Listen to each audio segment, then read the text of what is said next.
এজন্য এই দেশের জনগণের ম্যান্ডেটের বাইরে গিয়ে অন্য কিছু করার কোন সুযোগ করা হবে না। দাঁড়িয়েছে এক সত্য বলার জন্য, যে সত্য বলার জন্য এই দেশের মানুষ আমাদেরকে প্রতিনিধিত্ব করার জন্য জাতীয় সংসদে পাঠিয়েছে।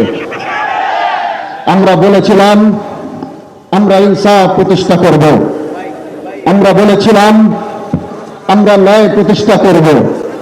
আর আমাদের এই আওয়াজগুলো, এই কথাগুলো এই দেশের মানুষ, আমার এলাকার মানুষ তারা বিশ্বাস করেছিল এবং বিশ্বাস করে সেই শিবচরের মানুষ আমাকে ভোট দিয়ে আমাদেরকে জাতীয় সংসদে পাঠিয়েছে। মওলানা আল্লামা মামুনুল হক দামাত বরকাতুহুম আমার উপর আস্থা রেখেছেন। আমার উপর আস্থা রেখে তিনি আমাকে এই দায়িত্ব পালন করার সুযোগ দিয়েছেন। ভাই, আমরা ক্ষমতার জন্য আমরা জাতীয় সংসদে যাই নাই। এরকম ক্ষমতা তো আমাদের পূর্বপুরুষের ছিল। আমরা এরকম ক্ষমতার মসনদে বসার জন্য, আমরা ক্ষমতার মসনদে বসার জন্য জাতীয় সংসদে যাইনি। আমরা এই দেশের মানুষের কণ্ঠ প্রতিফলন করলে জাতীয় সংসদে গিয়েছি।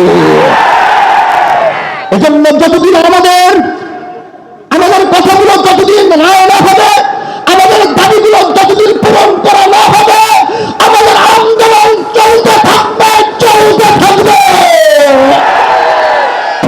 আমার এদেশের মানুষ 70% মানুষ গণভোটের পক্ষে রায় দিয়েছে, 70% মানুষ জুলাইয়ের পক্ষে রায় দিয়েছে। এজন্য এদেশের জনগণের ম্যান্ডেটের বাইরে গিয়ে অন্য কিছু করার কোন সুযোগ করা হবে না।